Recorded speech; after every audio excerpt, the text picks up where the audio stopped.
Semuanya berasal dari air dan semuanya akan kembali ke air.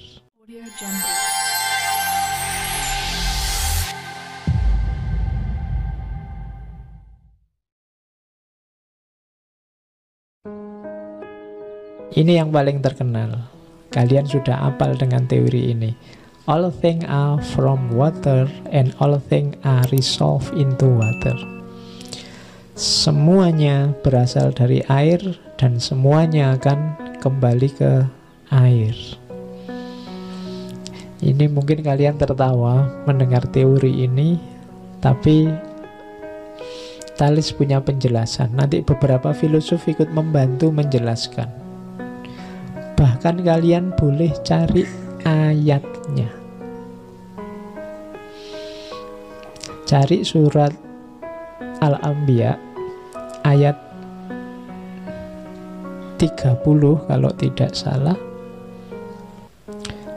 Wa ja'alna minal ma'i kulla syai'in hayyin. Jadi dan kita jadikan segala sesuatu yang hidup itu dari air. Ada ayatnya. Kalau ada ayatnya kamu tidak berani bantah mesti. Tadi kamu sudah mau bantah apa iya dari air. Tidak. Ternyata ada ayat yang konotasinya bisa ditafsir ke sana. Jadi air jadi sumbernya segala sesuatu dan segala sesuatu akan resolve into water, akan kembali ke air. Kalian dulu tercipta awalnya kan bentuknya cair. Nanti waktu meninggal bubar hancur ya terakhir jadi air lagi. Dari air ke air. Itulah cirinya makhluk. Makhluk apapun kalau versinya Thales. Penjelasannya panjang, macam-macam, tapi saya ingin pinjam penjelasan dari Francis Bacon yang juga belajar tentang Thales. Francis Bacon menjelaskan gagasannya Thales. Yang pertama, menurut Thales, segala sesuatu itu bergantung pada kelembapannya. Atau kalau pakai bahasa lebih pas, kadar airnya. Benda apapun, barang apapun, makhluk apapun, keberadaannya tergantung kadar airnya atau kelembapannya. Batu, kayu, metal, mineral apapun, itu kan dia ada. Apalagi yang makhluk hidup, tanaman, tumbuhan, manusia, itu kan tergantung kadar airnya. Bahkan makhluk hidup kayak manusia itu 70%-nya kan air. Maka manusia yang 70% kandungan dirinya air, itu berarti apa? Dia mudah terpengaruh oleh lingkungannya, oleh vibrasi-vibrasi sekelilingnya.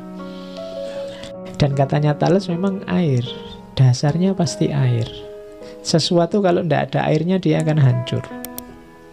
Dan itu dijelaskan oleh Francis Bacon. Maka air boleh disebut intinya segala sesuatu, prinsip segala sesuatu.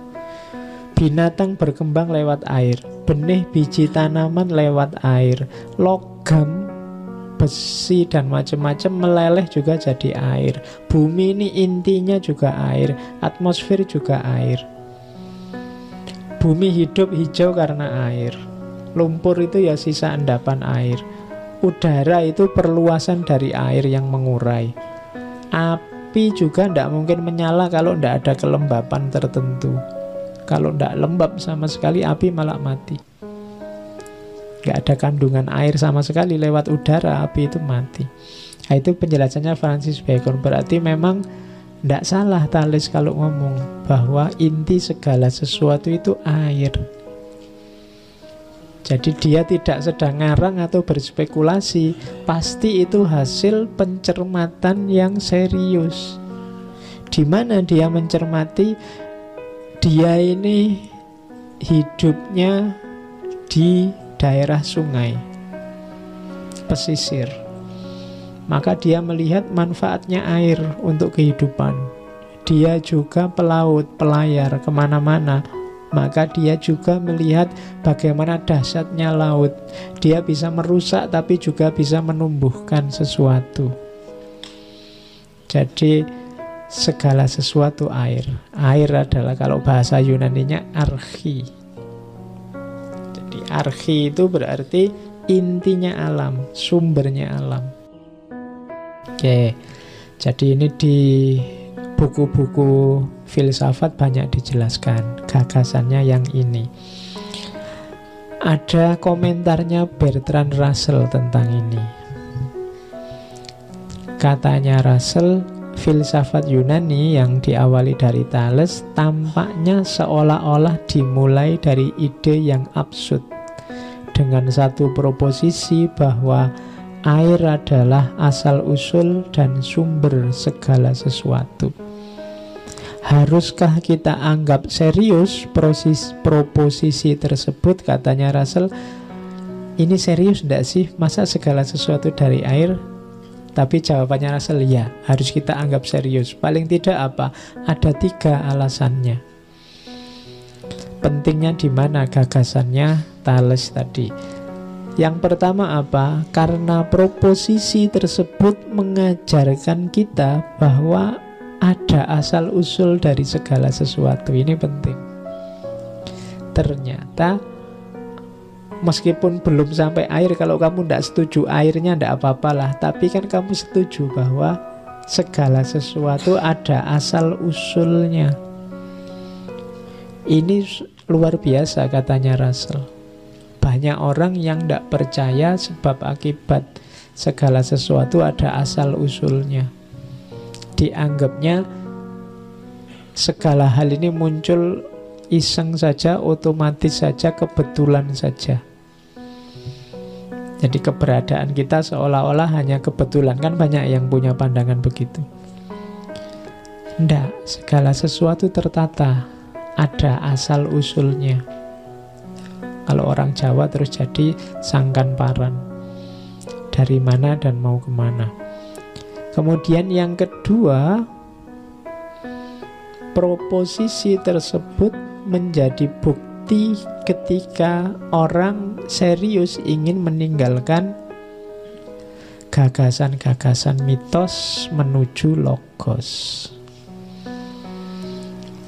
Manfaat kedua itu, meskipun mungkin tidak memadai masa hanya dari air, tapi setidaknya orang mau berpikir sendiri, tidak hanya mengikuti mitos-mitos. Dan yang ketiga, ini nanti bisa masuk ke ranah mistik juga. Dari gagasan tentang segala sesuatu atau archi tadi, berarti ada apa? Ada kesatuan segala hal. Ternyata makhluk ini hakikatnya satu. All things are one. Berarti ada intinya. Aku dan segala hal sekelilingku itu punya hakikat yang sama. Oh, ini nanti pikiran ini luar biasa masuk, apalagi ke ranah mistik. Jadi ternyata hanya dari segala sesuatu air, implikasinya luas. Itulah pendapat utamanya Thales. Segala sesuatu dari air dan akan kembali ke air. Kalau di film-film itu kan kebalikannya kan, segala dari tanah dan akan kembali ke tanah. Kalau ini dari air dan kembali ke air.